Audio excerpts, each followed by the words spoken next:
北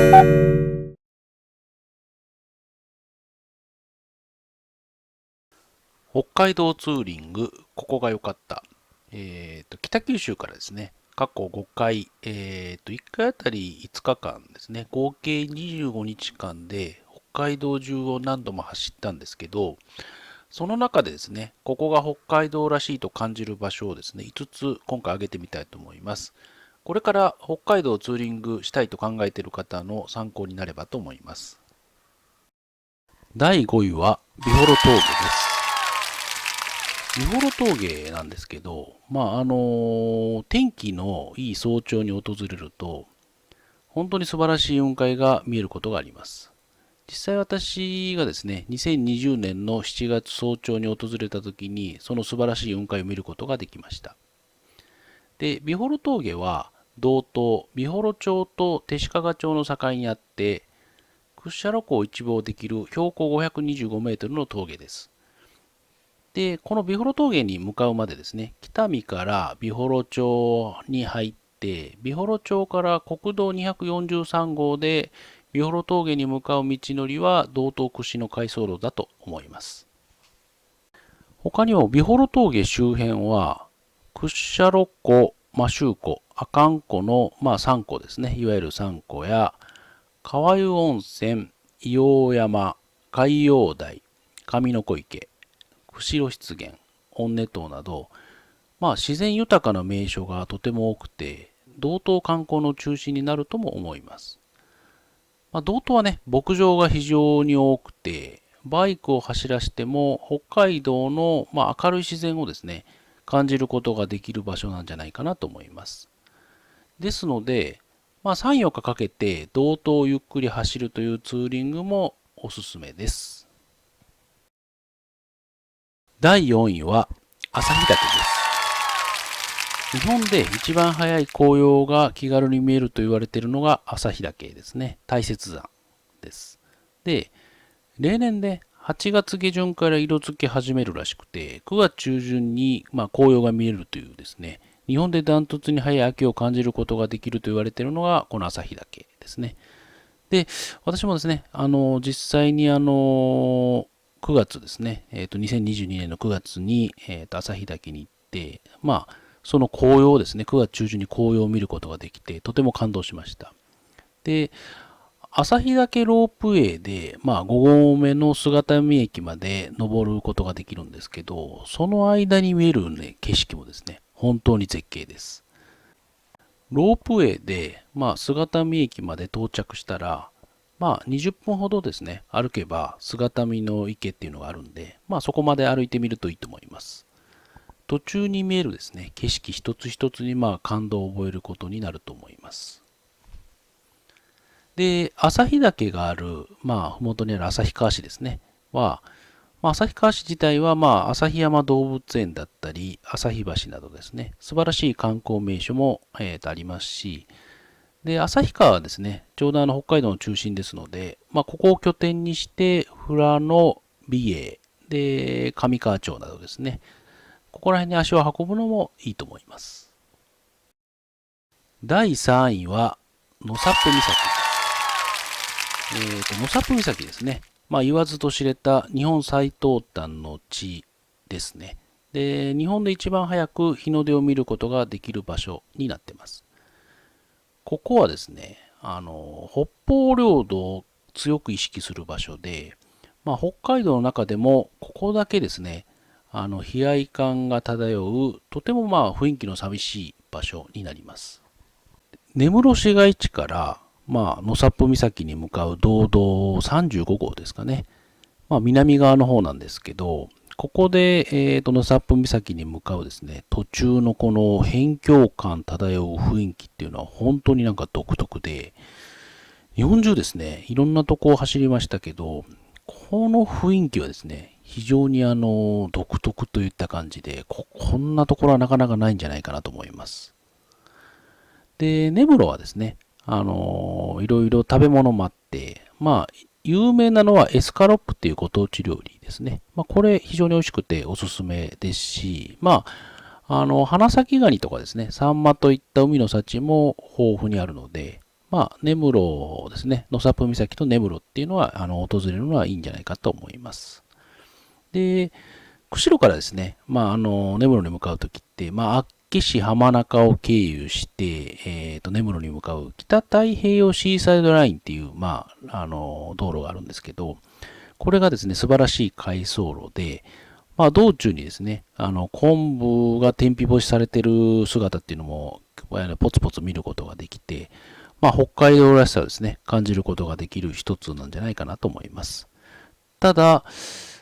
夏の日中帯でもかなり寒冷なので、しかも霧もよく出るので、そこら辺はですね、注意が必要だと思います。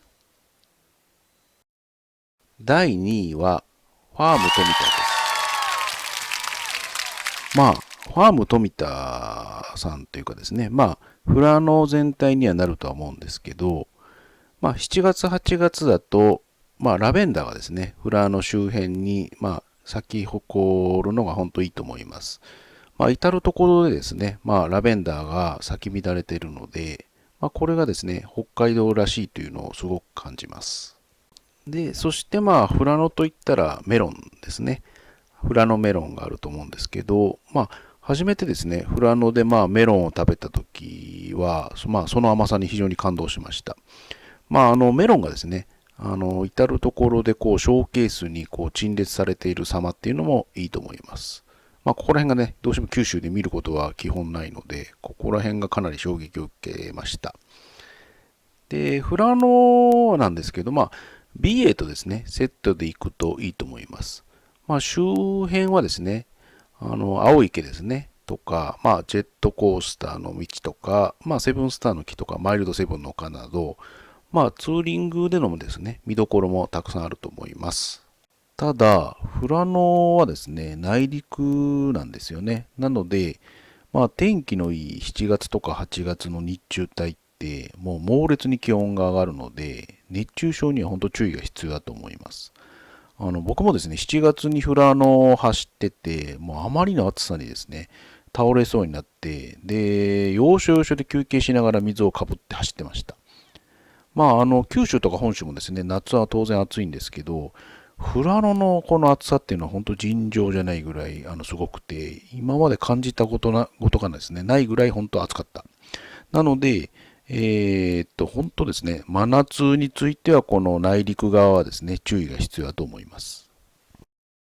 で、1位の前にですね、番外編として、野付半島を紹介したいと思います。野付半島は、道東のですね、オホーツク海に浮かぶ、変わった形の、半島なんですね。で、ここがですね、ここもですね、先ほど紹介した根室と同じような感じで、かなり辺境感が漂うところで、実際辺境だと思うんですけど、で、ただ、根室と違うのは、両サイド野付半島の場合は海が見えるので、開けた辺境感、なんとそういう表現でしかできないんですけど、これもですね、独特の、雰囲気だと思います。端っこまで行けばですね、なんか灯台があって、その道中もですね、結構いろいろ見どころがあるので、で、途中で野付半島ネイチャーセンターというですね、施設があって、そこで休憩もできるので、これもですね、北海道らしさを感じる一つなんじゃないかなと思います。ここもですね、ぜひ訪れてほしいなと思います。第1位はですね、宗谷岬です。鉄板ではあるんですけどね、やはりこれだと思います。言わずと知れたですね、日本最北端の地位ですね。で、北海道でですね、バイクを走らせる場合は、まずここをですね、目指すライダーは、多いと思います。真冬の年越しツーリングでもここを目指す人がいて、ライダーの聖地と言えるんじゃないかと思います。で、宗谷岬を目指す場合は、札幌や、小樽からですね、国道231、232のですね、オロロンラインで北上して、で、手塩町からサロベツ原野に入って、そこから稚内市街地を目指すっていうのが鉄板だと思います。稚内市はですね、白い道だったり、北防波堤ドームだったりですね、ノシャップ岬など、観光地も多くて、日本最北端のホニャララってつく名所も多い場所ですね。で、礼文島や、利尻島へ行く拠点でもあります。あと、宗谷岬から、国道238で、猿払村とかですね、江差とか、こっちの方に南下する道を、宗谷国道というらしいんですけど、この宗谷国道の景色がですね、本当に素晴らしくて、僕の中でですね、北海道で一番素晴らしい道といえば、もうこの宗谷国道と答えるぐらい本当に素晴らしい回送路なので、ぜひここはですね、走ってほしい道の一つですね。原野とかですね、一直線の道とか、北海道らしい道っていうのはもちろん北海道にはですね、いっぱいあるんですけど、